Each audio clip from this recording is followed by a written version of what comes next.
Hai guys, di video kali ini gua mau ngebahas all about YouTube buat K-popers. Ya, banyak banget yang minta gua, "Bang, tolong kasih tahu cara streaming YouTube yang bener. Cara supaya viewersnya nggak kepotong, supaya nggak nge-freeze, supaya semuanya jelas gitu." Sebenarnya guys, gua udah pernah ngasih tahu tentang ini lewat Instagram gua gitu, tapi saat itu ya belum lengkap amat dan bikin gua jadi males. Kenapa bikin gua jadi males? Saat gua ngeluarin tentang itu, banyak banget justru yang nuduh cara gue itu salah dan gua nyebar hoax gitu, supaya viewersnya malah jadi kepotong kalau pakai cara gua. Itu yang gua kayak, ya oke, kalau nggak percaya mah nggak apa-apa gitu. Padahal di situ gue udah ngasih tahu kalau nggak usah percaya kalau lo nggak mau percaya gitu. Tapi malah dikata-katain gue gitu karena dianggap sama mereka cara gue itu nggak bener gitu. Padahal sejujurnya nih guys, gue jujur aja sama kalian, gue punya cukup banyak kenalan yang kerja sebagai YouTuber, yang kerja sebagai orang yang kerja di media atau di perusahaan bagian yang ngurusin konten YouTube-nya gitu. Gue punya banyak orang-orang yang belajar tentang YouTube, belajar algoritma tentang YouTube. Gue juga punya kenalan yang kerja langsung sama YouTube gitu. Dan mereka semua selalu sama ngomongnya, ketika ngelihat K-popers marah-marah terhadap view kepotong, terhadap nge-freeze gitu ya, mereka tuh semua sama kayak, apaan sih K-popers gak jelas banget kayak gitu-gitu, diomelin gitu. Dia ngomong gitu ke gue kayak, lu gak mesti marah sama YouTube kalau kepotong atau nge-freeze. Itu semua video kayak gitu, bukan cuman MV bias lu doang gitu. Makanya di video kali ini gua akan ngasih tahu semua tentang YouTube kepada kalian. Dan gua kasih tahu akan banyak sekali hal yang gue bicarakan di video ini yang bertentangan dengan yang selama ini kalian percayai. Yang kalian percaya lewat fanpage or lewat info manapun, itu mungkin akan banyak yang bertentangan dengan apa yang gue bicarakan di video kali ini. Jadi kalau kalian ngerasa gak mau percaya dengan cara baru atau cara yang gue kasih tahu, gak usah dilanjutin nontonnya guys. Matiin aja sekarang daripada lu gondok nanti setelah nonton video gue panjang-panjang, oke? Bagi yang pingin dengerin dengan jelas dan lengkap cara yang mau gue kasih, gue akan ngasih secara yang bener-bener logis. Gue akan ngasih logikanya ke kalian supaya kalian ngerti, oh gini maksudnya, kenapa akhirnya begini, kenapa akhirnya begitu gitu. Silahkan tonton sampai habis, jangan di skip-skip, supaya kalian bener-bener ngerti dan paham dan akhirnya nggak marah-marah lagi gitu, nggak diketawain sama yang non K-popers lagi karena K-popers marah-marah sama view kepotong maupun nge-freeze itu tadi. Oke, gua akan mulai menjelaskan tentang YouTube-nya terlebih dahulu. Guys, YouTube sekarang adalah perusahaan platform video terbesar di dunia. Gue ulangin, bold and underline, terbesar di dunia. Nggak ada platform video lain yang sebesar YouTube gitu. Jadi, apapun yang terjadi, YouTube ini adalah tempat promosi video paling bagus, paling pas buat semua orang yang ingin mempromosikan videonya ketimbang di platform atau aplikasi lain. That's why K-pop itu sangat butuh YouTube. Dan kalau lo marah-marah ke YouTube bilang bias lu dicurangin sama YouTube, lu salah tempat. YouTube itu sama K-pop tuh friend banget. YouTube itu butuh konten kreator butuh YouTube. Begitu juga dengan YouTube butuh K-pop, K-pop butuh YouTube. K-pop itu sekarang sedang ekspansi guys, terus memperbesar pengaruhnya, terus memperbesar popularitasnya mereka gitu di dunia. Dan mereka butuh YouTube untuk memperbesar itu. Jadi kalau lu dengan sombongnya bilang, bias gua nih gak butuh YouTube, kita pindah aja ke aplikasi lain. Kalau bias lu pindah ke aplikasi lain gak lagi di YouTube, misalnya anggaplah bias lu pindah ke aplikasi B nih, penonton aplikasi B itu hanya fandomnya doang. Dan fandom itu pasti akan menurun lama-lama. Makin dewasa orang, makin banyak kegiatan, makin hilang dari fandom. Supaya untuk mempertahankan jumlah fandom yang banyak, butuh platform yang kira-kira bisa menggait orang-orang yang non K-popers supaya jadi K-popers, atau yang non fandom jadi fandom. Caranya gimana? Harus promosi di platform yang isinya orang banyak, yang bukan cuma K-popers atau fansnya doang gitu. Jadi kalau lu nyuruh bias lu pindah ke platform lain, lu akan mematikan bias lu. Bias lu memang harus butuh YouTube untuk mempromosikan dirinya, even dia terkenal banget. Jadi nggak masuk akal kalau lu nyalahin YouTube atau nyuruh bias lu untuk pindah dari YouTube. Nah, kita balik lagi ke YouTube sebagai platform video terbesar. Karena YouTube sekarang jadi platform video terbesar, maka apapun yang ada di YouTube itu bisa jadi duit guys. Salah satunya adalah viewers dan subscriber. Maksudnya gimana bang? Makin gede viewers satu video atau satu channel, makin gede subscribernya, maka akan makin mahal harga channel tersebut di mata para pengiklan, di mata endorsement. Gue ngomongin endorsement nih ya. Jadi kalau misalnya satu channel videonya itu ditonton, satu video selalu 3 juta, 2 juta gitu, itu harga channelnya akan mahal. Jadi orang kalau mau ngiklanin kan pengiklanin brand, misalnya anggaplah brandnya namanya brand A. Dia pengen iklanin, oh gue pengen iklanin brand gue nih di satu channel YouTube yang kira-kira penontonnya banyak, supaya banyak yang tahu brand gue nih. Dia akan nyari channel yang penontonnya banyak, dan ketika dia masang iklan di channel yang penontonnya banyak, maka harganya akan mahal karena banyak penontonnya, banyak yang lihat, brandnya akan mungkin laku di banyak orang kalau masang iklan di situ. Nah, jadi viewers dan subscriber ini adalah salah satu hal yang paling penting di YouTube. Nah, makanya YouTube menciptakan algoritma, menciptakan AI, menciptakan mesin yang membuat supaya viewers dan subscriber ini gak bisa dicurangin. Kan bahaya kalau bisa dicurangin. Kalau misalnya gua orang kaya nih, gue bikin channel, videonya nggak jelas, yang nonton sebenarnya cuma 1000, tapi gue bisa bayar orang yang ngerti IT, yang ngerti ngehack gitu, yang bisa bikin viewers gue seolah-olah sejuta orang, padahal yang nonton cuma 1000. Kan bahaya kan? Padahal yang nge-subscribe gue misalnya cuma 10.000, tapi tau-tau subscriber gue dalam waktu 3 hari langsung sejuta, padahal videonya cuma 1. Kan bisa aja kalau ada cara-cara curangnya nih yang dilakukan oleh IT atau orang-orang yang ngerti di bagian itu gitu. Nah, karena itu YouTube selalu bikin algoritma, memperbarui algoritmanya supaya hal-hal gitu nggak bisa terjadi. Salah satu dampaknya adalah akhirnya viewers itu bisa kepotong, subscriber juga bisa kepotong. Noh, yang harus kalian garis bawahi adalah subscriber juga bisa kepotong. Jadi misalnya ada orang nih, subscribernya 20 juta, tapi videonya yang nonton rata-rata cuma 100.000. Kan bingung dong, subscribernya 20 juta, penontonnya rata-rata yang nonton 100.000. Berarti 19.900.000 orang kemana itu subscribernya? Nah, bisa jadi kan subscribernya palsu. Itu akan didetek sama algoritmanya YouTube gitu. Kalau misalnya ternyata subscribernya adalah akun-akun bodong, email yang dibikin cuman buat subscribe padahal nggak pernah nonton, itu akan dihapus sama YouTube.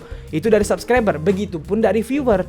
Kalau viewer-viewer yang dianggap bot sama sistemnya YouTube, itu akan dihapus. Dan itu bukan terjadi hanya di MP K-pop doang, itu terjadi di semua video. Nge-freeze dan view kepotong itu terjadi di semua video.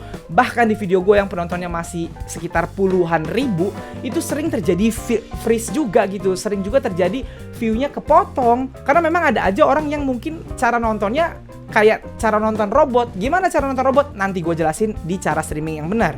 Jadi YouTube itu memang membangun algoritma untuk membuat view dan subscribe ini nyata gitu, nggak ada yang palsu-palsu, supaya bener-bener kondusif nih ekosistemnya YouTube. Karena YouTube ini perusahaan yang gede banget sekarang, platform yang gede, apa-apa yang ada di YouTube ini bisa jadi duit dan bisa jadi penghargaan. Nah, tadi kan tentang YouTube-nya, sekarang gue akan ngebahas tentang YouTube dan konten kreatornya. Kalian harus tahu pengguna YouTube tuh dibagi dua, yaitu penonton dan konten kreator. Kalian yang nonton gue sekarang adalah penonton, gua adalah konten kreator, orang yang bikin video di YouTube disebutnya konten kreator. Konten kreator itu bukan cuma perorangan kayak gua, bisa juga kayak perusahaan. Jadi gua nih konten kreator, Om Deddy Corbuzier konten kreator, Trans TV kan bikin channel juga, itu namanya konten kreator, KBS itu juga namanya konten kreator, Blackpink, Big Hit TV itu semuanya namanya konten kreator. Orang yang punya channel di YouTube namanya konten kreator.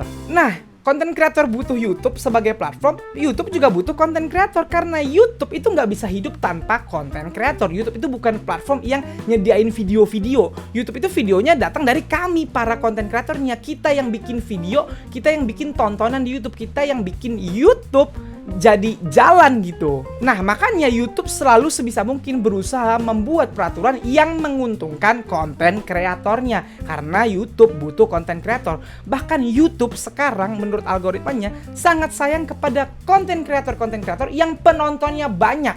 Dan apalagi kalau video-video yang dibuat oleh konten kreator tersebut panjang. Karena misi YouTube sekarang adalah membuat orang, membuat penonton, membuat kalian berlama-lama menggunakan YouTube. Makin panjang videonya kan makin lama tuh kalian nontoninnya. Jadi YouTube tuh sangat suka sama konten kreator yang penontonnya banyak dan kontennya panjang-panjang, apalagi sering banget ngupload. Tuh seneng banget YouTube sama konten kreator gitu. Nah, salah satu konten kreator yang paling disukai YouTube adalah ya perusahaan-perusahaan K-pop tadi, kayak misalnya SM, YG, JYP, Big Hit. Kenapa? Karena mereka kan sering banget ngupload di YouTube gitu. Nggak cuma ngupload MV loh ya, mereka juga ngupload kayak daily-nya, kayak Blackpink punya 24/365-nya Blackpink gitu. terus NCT punya NCT Daily yang kayak gitu-gitu. Itu makanya YouTube sayang banget sama perusahaan-perusahaan K-pop ini. Dan YouTube berusaha membuat algoritma supaya K-pop ini terus berkembang. Makanya nih kalau misalnya lu tuh nge-YouTube sukanya nonton K-pop, isi YouTube lu akan K-pop semua guys. Gak akan ada yang lain kalau lu sering nonton K-pop, karena YouTube akan nyuapin lu tentang itu terus. Kalau lu misalnya penggemar NCT Daily misalnya, lu suka nonton konten-konten NCT, nanti si YouTube lu tuh NCT semua. Bahkan NCT lagi di channel lain, di channel apa, Wonder K misalnya apa, keluar juga tuh. Karena YouTube ngebaca lu suka nontonin NCT, maka akan jadi NCT semua isi beranda lu. Nah, jadi nggak ada tuh yang namanya YouTube mau nyurangin perusahaan-perusahaan K-pop tadi. Karena apa? Karena YouTube butuh mereka. Dan perusahaan besar K-pop ini pasti keep in touch sama YouTube, ngerti nggak? Pasti berhubungan terus sama YouTube, karena perusahaan K-pop butuh YouTube untuk mempromosikan karya-karyanya. YouTube butuh perusahaan K-pop supaya orang nontonin YouTube mulu. Jadi mereka ini selalu keep in touch. Makanya sering terjadi hal-hal sakti dalam video-video yang dibuat oleh perusahaan K-pop kayak YG, Big Hit, SM, JYP gitu. Contoh paling gampang, kayak waktu kejadian kemarin waktu MV Love Sick Girls-nya Blackpink, waktu baju susternya Jennie akhirnya diprotes dan akhirnya dihilangkan oleh YG. Nih gue kasih tau ya, gue konten creator, gue bikin video di YouTube. Nih kalau misalnya sekarang nih di video gue ini, gue ngomong hal kasar, terus gue upload video ternyata kena strike sama YouTube, dianggap video gue nggak layak tayang. Itu bisa gue edit langsung di YouTube-nya. Jadi gue buka YouTube ID Sibling, gue bisa edit langsung, bisa gue potong. Itu ada aplikasinya di YouTube sendiri gitu. Tapi kalau misalnya sekarang gue di sini gue tampilin gambar tidak senonoh nih, panjang, terus gue ternyata kena strike sama YouTube, terus tiba-tiba gue pengen ngilangin ini, itu gak bisa guys. Gue harus ngedit dari aplikasi editing gue gitu, dan gue harus ngupload ulang video yang ada gambar itunya, harus gue hapus dan gue upload ulang. Harusnya seperti itu kalau konten creator biasa seperti gue. Tapi kalau perusahaan K-pop tentu nggak gitu, karena mereka keep in touch langsung sama YouTube-nya. Jadi mereka bisa minta, setelah diedit videonya, bisa minta YouTube yang nguploadin di video itu juga. Jadi bukan diupload ulang, tapi ditukar videonya. Kayak apa yang dilakukan YG lewat MV Blackpink Love Sick Girl kemarin. Di How You Like That juga gitu kan, yang ada patung Ganesha tiba-tiba hilang. Itu bukan diedit dari YouTube, tapi diedit dari aplikasinya, terus YouTube-nya yang uploadin gitu. Dan itu terjadi di kayaknya di semua perusahaan K-pop yang upload video di YouTube.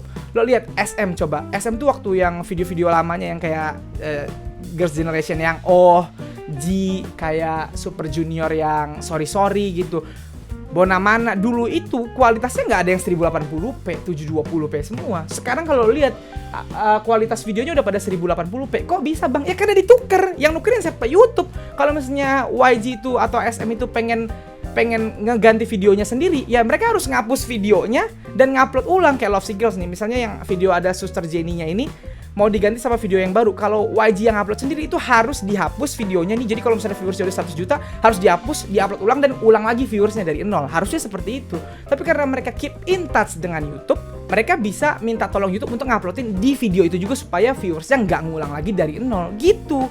Itulah kedekatan YouTube dengan perusahaan-perusahaan K-pop, karena mereka sama-sama perusahaan gede yang saling menguntungkan gitu satu sama lain. Dan YouTube gak ada mihak satupun perusahaan. Semuanya di-guide sama YouTube karena butuh gitu. Apakah YouTube lebih sayang SM daripada YG? Nggak gitu. YouTube tuh sayang semua konten kreatornya yang menghasilkan uang buat YouTube. Kalau YouTube kehilangan YG, YouTube akan mengalami kerugian yang cukup besar. Kehilangan SM, kehilangan Big Hit, kehilangan JYP, kehilangan channel-channel lain yang menguntungkan dia gitu. Makanya mereka selalu dijaga. Makanya gue bingung, orang-orang yang ngerti algoritma YouTube bingung sama K-popers yang bilang, YouTube ada masalah apa sih bias gue kok view-nya kepotong? Lah, itu bukan karena YouTube gak sayang sama bias lu atau nyurangin bias lu. Karena semua video seperti itu pasti dipotong view-nya kalau dianggap robot gitu. Pasti nge-freeze kalau banyak yang nonton. Itu udah sebuah kepastian. Ini lucu. Sering terjadi kayak gini kan. Fandom A, misalnya ada grup fandom A, nah misalnya mereka bikin project streaming YouTube gitu ya. Terus begitu view-nya nge-freeze lama dan kepotong, marah-marah sama YouTube. Dasar YouTube, gak ada masalah apa sih sama bias gua, ngecurangi bias gua, bla bla bla bla bla. Ini pasti nih gara-gara agensinya si B nih, bla bla bla bla bla gitu. Mereka nyalah-nyalahin. Terus tiba-tiba abis itu fandom B biasa comeback. Pas fandom B itu streaming, kejadian yang sama. View kepotong juga, nge-freeze juga. Akhirnya fandom B bilang, dasar nih YouTube gak sayang sama bias gua, ada masalah apa sih? Ini pasti gara-gara agensinya si fandom A nih, bla bla bla. Jadi fandom A nyalain fandom B nyalain fandom A. Terus YouTube menurut lu YouTube itu berpihak ke siapa? Ke fandom apa? Ke fandom B? Nggak ada. YouTube nggak berpihak sama siapa-siapa. YouTube akan melakukan hal yang sama ke semua video. Semuanya akan sama-sama freeze, semua akan view-nya kepotong. Terus kenapa kalau kayak gitu yang lain nggak pada marah? Kenapa yang marah cuman K-popers doang? Ya karena K-popers sekarang punya budaya yang namanya streaming MV. Kalian kan sengaja nonton bareng-bareng, rame-rame, ngeliatin terus pertambahan view-nya gitu. Jadi kalian sadar kalau view-nya lagi kepotong atau nge-freeze. Sedangkan fans-fans dari yang bukan K-pop atau konten kreator lain gitu, mereka nggak merhatiin itu. Kalau nge-freeze ya udah nge-freeze aja, bodo amat gitu. Kalau view-nya kepotong ya udah kepotong aja, nggak usah diribetin gitu. Kalau K-pop jadi ribet karena ada project streaming ini tadi gitu. Jadi makanya di K-pop kelihatan banget kalau view-nya kepotong atau nge-freeze gitu. Kalau di lagu-lagu barat misalnya nge-freeze juga nggak, nge-freeze juga, kepotong juga. Tapi fansnya marah nggak? Enggak, karena fansnya nggak punya project kayak gitu. Jadi santai aja guys kalau misalnya view-nya kepotong atau nge-freeze. Itu memang sistemnya YouTube. Nah, satu hal lagi yang mau gue bahas sebelum gue masuk ke penjelasan cara streaming yang benar adalah gue mau jelasin tentang konten kreator K-pop. Kenapa gue mau jelasin tentang konten kreator K-pop? Karena beberapa kali gue lihat konten kreator K-pop utamanya di Indonesia tuh sering disalahpahami sama para penonton gitu. Masih banyak penonton yang berpikir kalau kami konten kreator K-pop bikin reaction MV, kami dapat duit dari video itu. Masih banyak yang berpikir kalau para konten kreator yang bikin cover dance lagu K-pop dapat duit dari YouTube. Masih banyak yang berpikir kalau yang bikin cover song pasti dapat duit dari YouTube. Itu semua salah, guys. K-pop itu copyright-nya sangat kuat, apalagi makin kesini makin kuat gitu. Jadi kalau misalnya ada yang bikin atau kalian suka nontonin channel yang isinya adalah MV reaction, itu 100% orang itu nggak dapet duit dari YouTube, guys. Nol pendapatannya karena kontennya pasti copyright. Begitu juga dengan para dancer K-pop itu, cover dance K-pop itu semuanya mau bikin mahal-mahal. Kayak Pink Panda tuh kan cover Blackpink mahal banget tuh. Mereka tuh nggak akan dapat apa-apa dari YouTube. Tanya Kanatea Shinanya, sering dibahas sama Kanatea Shina juga. Karena memang YouTube itu kalau misalnya kita pakai lagu orang lain atau lagu, apalagi lagu K-pop, itu kita kena copyright, guys. Kena copyright itu tidak menjadikan kita mendapatkan duit, nol pendapatan kita. Kalau cover song gimana bang? Kalau cover song nih, cover song ini agak spesial. Kalau di cover song ada yang namanya pembagian pendapatan. Tapi pembagian pendapatan ini juga bingung karena yang nilai adalah AI. Jadi Kak Tiffany Afifa kalau nggak salah pernah nge-tweet, dia misalnya bikin 5 video cover sing nih, cover nyanyi gitu ya. Paling yang bisa pembagian pendapatan cuma 1, yang 4 pasti copyright.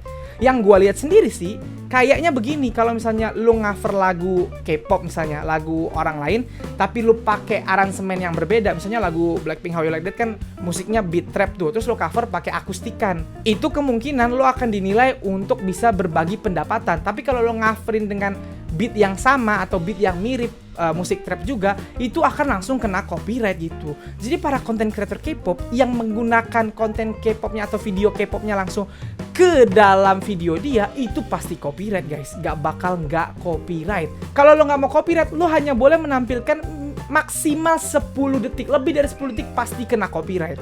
Video gue banyak yang gak copyright karena gue selalu pakai yang di bawah 10 detik. Tapi kalau gue bikin reaction, itu pasti copyright. Mau penonton gue 100.000 dari reaction gue itu, gue gak dapat duit sedikit pun, nol. Nah, jadi itu yang harus kalian tahu supaya kalian tidak salah paham sama si pembuat MV reaction, sama si pembuat cover dance. Jangan sampai bilang orang udah capek-capek bikin cover dance terus bilang, "Ah, lu dapat duit dari bias gua aja, lu gara-gara bikin video ini kan lu dapat duit." Nggak dapat duit dia, guys. Terus bang, si youtuber yang bikin cover dance, bikin reaction gitu-gitu, dapat duitnya dari mana bang? Dari endorse.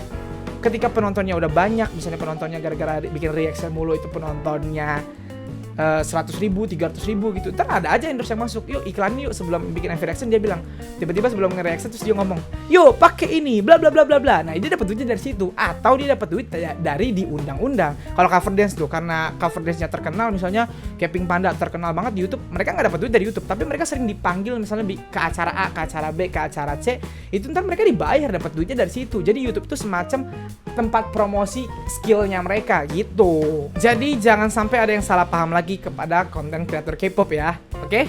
Nah, terakhir gue mau masuk ke cara streaming K-pop yang bener. Gue udah pernah bahas, kan tadi gue bilang gue udah pernah bahas ini di Instagram gue, dan dibilang gue menyebar hoax. Ya, jadi sekali lagi gue bilang, kalau lo nggak mau percaya soal ini, nggak apa-apa. Tapi gue ngasih tahu berdasarkan hal yang gue tahu dari orang-orang yang belajar tentang YouTube langsung, oke? Jadi, menurut gue ini cara yang paling bener. Kalau lo ngelakuin ini, insya Allah nggak akan kepotong view-nya. Kalau lo melakukan ini dengan baik dan benar, oke? Di sini gue mau ngasih tahu dulu hal-hal yang banyak dikasih tahu, tapi sebenarnya salah. Yang pertama, kualitas video harus 480p ke atas. Ini sangat ngarang. Kualitas video itu dibuat YouTube untuk membantu kalian yang sinyal internetnya nggak bagus. Kalau sinyal internet lo bagus kan lo bisa nyetel 1080p bahkan. Kalau nggak bagus, kadang-kadang kalau misalnya lo paksain 480p, videonya ngadet-ngadet. Jadi lo harus turunin kualitasnya supaya videonya lancar. Dan kualitas video itu nggak ada hubungannya sama viewers. Itu tuh emang apa ya? Emang fitur YouTube untuk mempermudah orang yang nonton. Kan curang dong misalnya lu tinggalnya di desa yang sinyalnya jelek, terus lu nonton video cuman kualitasnya 240p. Berarti lu udah capek-capek nonton sampai habis gak kehitung gitu viewersnya. Kehitung lah tetep. Ini gue juga bingung siapa yang pertama kali bikin aturan kayak gini. Salah, gue udah nanya ke banyak orang dan tidak ada yang bilang harus 480p. Oke? Hal kedua yang banyak ngarang adalah volume harus di atas 50%. Gak ada hubungannya viewer sama volume. YouTube bahkan gak punya algoritma untuk nentuin lu nontonnya pakai volume berapa. Volume itu kan sesuai dengan kebutuhan kuping lu aja. Kalau perangkat lu bagus, kualitas 50% kuping lu udah bikin budek, suaranya udah kemana-mana, ya lu kecilin. Mau 20% juga suaranya juga gak apa-apa. Orang gak ada urusannya volume sama viewers gitu. Ini juga sebuah info yang sangat ngarang. Yang ketiga, jangan skip iklan. Ini yang paling kocak. Iklan itu nih guys, YouTuber atau orang-orang konten kreator nih dapat duit di YouTube dari YouTube-nya nih lewat iklan. Jadi kalau lo nonton iklan itu sampai habis, gue jadi dapat duit nih. Kalau sekarang ada iklan nih di video gue, itu kalau lo tonton sampai habis, gue baru dapat duit guys. Jadi kalau misalnya ada iklan nanti ada yang 5, 4, 3, 2, 1 skip ad, lo skip, gue nggak dapat duit. Begitu juga dengan bias lo. Bias lo sebelum MV kan ada iklan. Kalau lo skip iklannya dia nggak dapat duit. Kalau lo nggak skip, dia dapat duit. Jadi iklan itu ngaruhnya ke duit, bukan ke viewer. Lebih bagus lo skip iklannya apa enggak? Ya lebih bagus enggak kalau lo nggak skip iklannya kan supaya si biasa dapat duit dari YouTube gitu. Kalau lo skip, biasa jadi nggak dapat duit dari YouTube. Tapi kalau dengan lo punya project cepet-cepetan atau banyak-banyakan penonton, ya skip aja iklannya. Nggak ada urusannya iklan sama viewers. Kalau lo skip iklan, nggak perlu nunggu 30 detik, nunggu berapa. Kalau bisa di skip, skip aja. Tetap hitung viewersnya. Jadi iklan nggak ada urusannya sama viewers. Iklan itu urusannya ke duit si konten kreatornya. Nah sekarang gue mau masuk ke cara streaming yang benernya nih. Tapi sebelum itu gue kasih tahu nih, di YouTube itu musik video selalu dispesialkan. Jadi kalau misalnya konten gue kan bukan musik video nih. Video ini kan bukan musik video, konten ngomong gitu ya. Konten kayak gue ini hanya bisa ditonton sekali sama satu akun. Jadi misalnya lu nonton video gue nih pakai akun lu yang sekarang lu pakai, besok lu nonton lagi video ini, nggak kehitung tuh, kehitungnya tetap yang kemarin satu. Sedangkan musik video tuh nggak gitu, lu tonton berkali-kali pakai satu akun tetap ketambah mulu. Makanya MV itu bisa sampai 1 miliar videonya. Kalau konten ngomong ini paling banyak 20 juta penontonnya, karena yang nonton itu cuman bisa satu akun satu viewers gitu. Sedangkan untuk MV itu dispesialin sama YouTube. Satu akun bisa nonton berkali-kali dan viewersnya kehitung berkali-kali. Jadi kalau misalnya lo nonton konten kayak gua gini, kalau yang nonton 50.000 orang, ya kemungkinan 50.000 orang yang nonton memang. Tapi kalau nonton video musik penontonnya 1 miliar, itu belum tentu 1 miliar yang nonton. Paling nonton cuma 200 juta, tapi nontonnya berkali-kali sampai akhirnya kehitung 1 miliar. Nah langsung nih gua kasih tahu cara nonton MV K-pop yang benar supaya mengurangi kemungkinan untuk view kepotong, oke? Yang pertama adalah lo harus login dulu ke akun YouTube lo. Akun yang kalau bisa adalah akun yang sering lo pakai buat nonton YouTube. Kenapa? Supaya YouTube nggak ngira kalau ini akun bot gitu. Ini akun yang udah sering nonton YouTube. Kalau lo sering nonton YouTube, algoritma YouTube akan tahu kalau ini emang orang beneran yang sering nonton YouTube. Jangan pakai akun baru sebisa mungkin. Yang kedua, nonton videonya sampai habis. Nah ini kemungkinan banyak yang salah di sini nih. Ada yang nonton belum sampai habis, diulang lagi. Atau nontonnya baru cuma 30 detik, gua keluar, gua ulang lagi biar view-nya banyak. Gak bisa guys. Kalau nontonnya cuma sedikit, dikira YouTube nanti itu adalah bot, robot yang nonton gitu. Robot yang dibikin seseorang untuk memperbanyak view video itu. Karena cara nonton lu nggak bener, lu harus nonton videonya sampai habis. Tonton bener-bener sampai habis, sampai kata YouTube, seret, udah habis nih. Baru lu nanti tonton ulang videonya.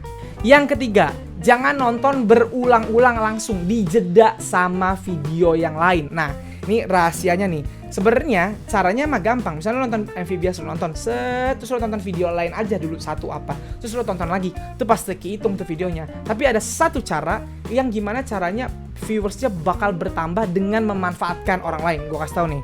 Jadi kan banyak banget dari kalian yang udah tahu sistem interval nih. Nonton video bias, nonton video orang, nonton video bias, nonton video orang kan udah tahu nih. Tapi banyak yang nonton videonya masih menurut gua bisa kemungkinan dianggap bot sama YouTube. Contoh, kita pakai artisnya YG ya guys, karena artis YG ini kan mereka masing-masing punya channel YouTube sendiri-sendiri. Nih banyak yang kayaknya salah. Misal, lo adalah Teme, misalnya lo adalah Treasure Maker, lo mau streaming MV-nya Treasure gitu.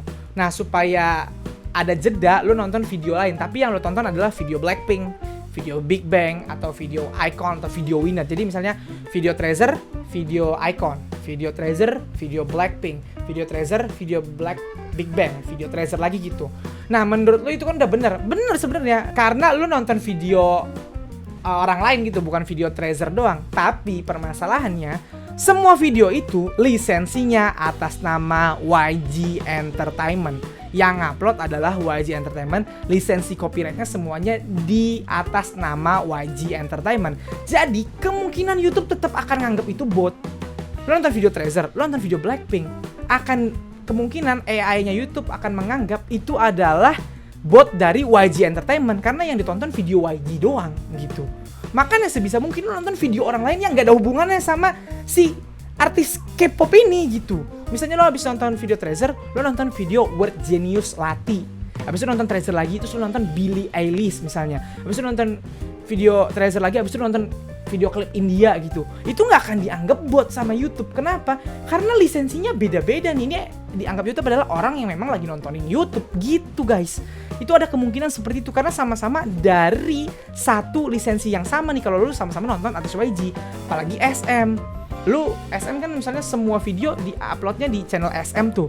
Mau NCT comeback, mau Red Velvet comeback, lu bisa nonton MV Red Velvet, lu nonton MV NCT. Abis itu lu nonton MV Red Velvet lagi, abis itu nonton MV EXO. Lah semuanya di satu channel yang sama. Kemungkinan lu akan dianggap bot kalau lu ngelakuin itu. Makanya tonton bukan cuma dari channel yang lain. Kalau bisa pengupload atau pempublishnya lisensinya adalah beda orang gitu, supaya dianggap YouTube bukan bot. YouTube tuh akan menganggap bot orang-orang yang nonton berulang-ulang dalam waktu cepet gitu. Karena sistem YouTube akan menganggap itu adalah bayaran untuk memperbesar view video tersebut. Orang-orang bayaran atau sistem yang dibuat sama orang ahli untuk memperbesar video tersebut. Makanya itu akan kemungkinan membuat view-nya kepotong gitu guys. Terus sistem interval yang baik gimana bang? Sistem interval yang baik adalah nonton dengan channel lain yang gak ada hubungannya sama bias lu, tapi yang view-nya lagi naik drastis juga. Kenapa bang? Karena itu akan membuat orang lain yang gak suka K-pop atau yang gak suka bias lu jadi bisa kemungkinan nonton bias lu. Contoh misalnya BTS lagi comeback, ARMY nonton MV BTS misalnya Dynamite kemarin. Nah harusnya intervalnya itu jangan cuma nonton Dynamite sama video BTS lagi. Lu nonton video Dynamite nih, abis lu nonton misalnya video yang lagi naik barengan sama Dynamite ini adalah World Genius Lati. Lu abis nonton Dynamite, lu nonton World Genius Lati. Abis lu tonton Dynamite lagi. Abis lu nonton misalnya yang lagi naik juga Billie Eilish yang Bad Guy. Lu nonton Billie Eilish yang Bad Guy. Abis lu nonton Dynamite lagi. Lu lakuin kayak gitu. Dan janjian nih semua ARMY kayak gitu. Nanti sistem YouTube akan menempelkan video tersebut terhadap Dynamite gitu. Jadi contohnya, misalnya gue bukan K-popers, gue adalah orang yang suka World Genius. Gue lagi nonton Latinya World Genius. Tapi karena para ARMY nonton Dynamite, abis itu World Genius, abis itu Dynamite lagi, abis itu World Genius lagi, algoritma YouTube secara tidak langsung nanti akan menempelkan video Dynamite dan World Genius. Jadi gue yang tadinya bukan K-popers yang gak tahu apa-apa tentang BTS misalnya, gue nonton World Genius Lati. Pas gue buka World Genius Lati, nanti suggest di sebelahnya adalah, atau kalau di handphone suggest di bawahnya adalah video BTS Dynamite, karena ditempelin sama algoritma YouTube. Karena banyak orang yang nonton Dynamite bersamaan dengan nonton World Genius gitu. Jadinya nanti kemungkinannya kan ada dua. Bisa jadi gua nih yang bukan apa-apa nih kayak, wih video apa nih gua tonton, bisa jadi kayak gitu kan. Atau kalau gua pakai play otomatis, abis World Genius Lati itu abis, tiba-tiba keputar Dynamite. Jadi orang-orang yang tadinya nggak tahu BTS bisa ikutan nonton BTS gara-gara lu ngelakuin intervalnya kayak gitu. Makanya ngelakuin interval tuh kalau bisa ke video yang lain yang nggak ada hubungannya sama bias lu, dan kalau bisa lagi gede juga view-nya, karena banyak orang nonton video itu dan akhirnya bisa ikut video bias lu nempel sama video yang lagi naik itu juga, dan akhirnya orang nonton video bias lu dan bias lu dapat penggemar-penggemar baru. Kan bisa jadi orang tadinya nggak tahu BTS misalnya, abis denger Wet Genius Sati keputar lagu Dynamite, orang yang tadinya nggak tahu BTS jadi kayak, wih lagu siapa nih enak, akhirnya dia muter-muter juga. Jadi kebantu lah lu view-nya sama yang orang-orang yang bukan K-popers ini. Ini buat semua fandom ya, jangan kalian berpikir kalau pas bias lu comeback terus fandom itu nargetin 100 juta itu pasti yang nonton fandomnya doang. Enggak guys. Kenapa bisa tercapai 100 juta? Mungkin iya 70% itu karena fandom yang kerja keras, tapi yang 30% adalah orang-orang yang bukan bagian dari fandom yang ikut nonton. Misalnya kayak Blackpink, kalau Blackpink sama BTS comeback, kan sekarang di Indonesia yang paling terkenal Blackpink sama BTS nih. Kalau Blackpink sama BTS comeback itu, yang nonton, kalau misalnya Blackpink comeback, yang nonton bukan cuma Blink guys. Yang nonton itu ada juga orang-orang yang bukan K-popers, yang bahkan nggak tahu K-pop, tapi tahu Blackpink dan ikutan nonton. Ada juga orang-orang yang gak ngerti apa-apa, cuma suka musik aja karena Blackpink hype, ditonton gitu. Jadi ya lo harus mengakui Project View itu tercapai bukan cuma karena kerja keras fandom. Tentu kerja keras fandom itu nomor 1 gitu ya guys, tapi ada bantuan dari orang-orang yang bukan fandom yang ikutan nonton juga gitu. Makanya yang bukan fandom ini yang dicari bantuannya untuk nonton. Caranya gimana? Lewat sistem interval tadi. Jadi gitu caranya. Kalau lo ngelakuin itu dengan benar, insya Allah kagak bakal kepotong view-nya. Tapi bakal nge-freeze nggak? Nge-freeze itu pasti guys. Freeze itu adalah masa di mana AI-nya YouTube, sistemnya YouTube ini sedang mendeteksi mana penonton asli, mana penonton bot. Oke, walaupun gak ada penonton bot pun pasti tetap akan freeze guys, karena banyak banget yang, kalau orang banyak yang nonton secara bersamaan itu pasti nge-freeze. Makin banyak penonton, makin lama nge-freeze-nya. Video gua aja yang penontonnya cuma puluhan ribu pernah nge-freeze guys. Nge-freeze kayak misalnya 5 menit, 10 menit, bahkan pernah setengah jam. Pokoknya kalau misalnya video gue nih, misalnya video gue itu rata-rata sejam misalnya ditonton 3.000 orang. Tiba-tiba gue bikin satu video yang viral, tiba-tiba sejam itu ditonton 10.000 orang. Itu pasti akan nge-freeze karena sistemnya YouTube akan mendeteksi kok bisa biasanya cuma dapat 3.000 penonton, tahu-tahu 10.000, pasti nge-freeze tuh guys. Itu pasti. Nge-freeze itu adalah sistem di mana YouTube memisahkan mana penonton asli, mana penonton bot. Jadi nggak usah marah kalau nge-freeze, biasa aja. Lo kalau lagi streaming ngeliat nge-freeze, jangan berhenti streaming aja terus. Streaming dengan cara yang benar, ntar juga kehitung pasti sama YouTube kayak gitu. Nah sekarang adalah pertanyaan yang bikin banyak K-popers dari semua fandom bertanya-tanya. Sekarang tuh ada fenomena di mana ketika bias kita comeback tiba-tiba banyak yang komen spam, no one, literally no one, no one, literally no one. Itu pernah terjadi di beberapa idol yang comeback gitu, di komen kayak gitu. Itu kira-kira mempengaruhi view nggak bang? Tadinya gue bilang enggak, karena komen itu sebenarnya kalau di YouTube komen itu nggak ngaruh apa-apa guys. Komen itu ngaruhnya ke trending. Trending itu kan video yang banyak diperbincangkan, video yang paling banyak penonton dan komennya banyak gitu ya, aktif, itu akan masuk ke trending gitu. Nah dengan orang komen no one, literally no one banyak-banyak itu malah bikin videonya bisa jadi trending gitu. Tapi gue baru sadar kalau hal itu pasti bikin view-nya kepotong. Kenapa? Karena orang-orang yang komen no one, literally no one ini pasti adalah orang yang ngebuka video bias lu cuman buat komen doang. Jadi videonya paling keputar cuma 5 detik nih. Dia kopas, dia pasti dia keluar lagi. Nah, dia itu akan kehitung sebagai view awalnya, tapi habis itu kepotong. Atau dia bisa bikin freeze jadi lama karena dia yang dianggap bot sama YouTube ini, dia ini nih yang masuk cuman sebentar, cuman buat nulis komen doang gitu. Jadi kadang-kadang misalnya viewers bias lu itu udah 80 juta tiba-tiba kepotong 2 juta jadi 78 juta. Kemungkinan 2 juta yang kepotong ini adalah orang-orang yang ngebuka asal-asal itu, dia cuman ngebuka terus dia tutup lagi, cuman sekedar supaya viewers dari bias lu kepotong gitu.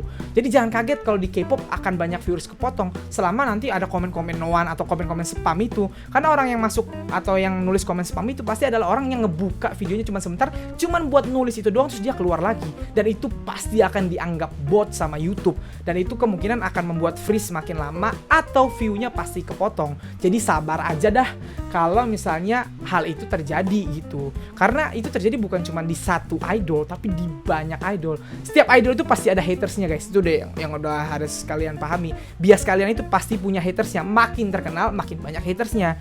Jadi makin terkenal itu grup, makin banyak tuh komen spam kagak jelas kayak gitu. Dan gue nggak ngerti tuh psikologinya gimana. Untuk apa ada orang yang berusaha nyepam di video orang supaya videonya view-nya kepotong? Itu fungsinya apa gitu? Kenapa nggak fokus ke bias masing-masing? Itu juga pertanyaan besar buat gue.